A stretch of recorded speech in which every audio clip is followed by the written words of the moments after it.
Students, in this module, you are going to learn about socialism in Russia. All political parties were illegal in Russia before 1914. The Russian Socialist Democratic Workers' Party was founded in 1898 by socialists who respect Karl Marx's ideas.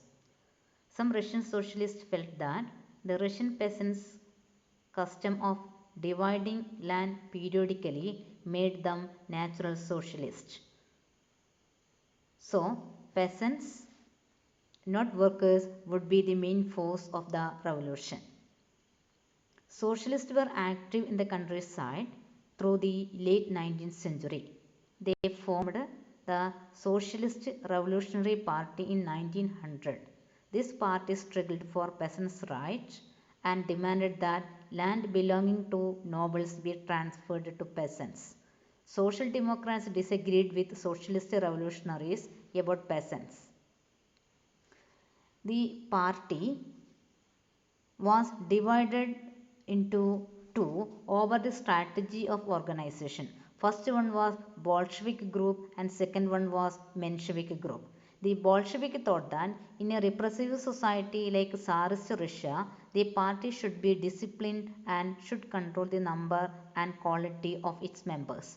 Menshevik thought that the party should be open to all. Next topic is about the 1905 revolution. The Tsar was not subject to parliament. Liberals in Russia campaigned to end this state of affairs.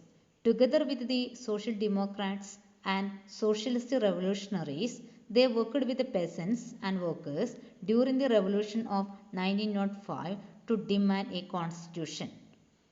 They were supported in the empire by nationalists and in Muslim dominated area by jihadists.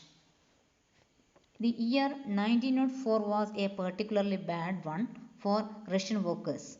Prices of essential goods rose so quickly that real wages declined by 20%. When four members of the Assembly of Russian Workers,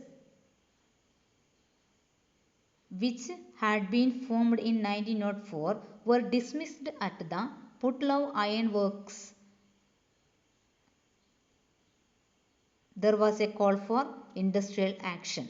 Over the next few days, over 110,000 workers in St. Petersburg went on strike, demanding a reduction in the working day to 8 hours, an increase in wages and improvement in working condition. When the processions of workers led by Father Gapon reached the Winter Palace, it was attacked by the police and the Cossacks. Over 100 workers were killed and about 300 wounded.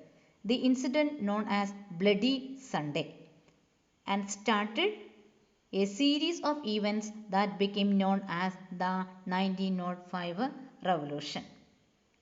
Strikes took place all over the country and universities closed down when student bodies staged walkouts, complaining about the lack of civil liberties. Lawyers, doctors, engineers and other middle class workers established the Union of Union and demanded a constituent assembly.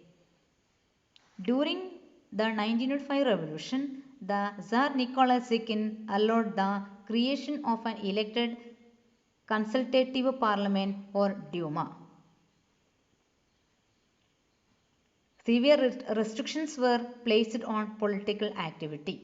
The Tsar dismissed the first Duma within 75 days and the re-elected second Duma within 3 months.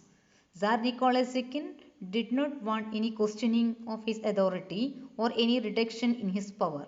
He changed the voting laws and packed the third Duma with conservative politicians. Liberals and revolutionaries were kept out.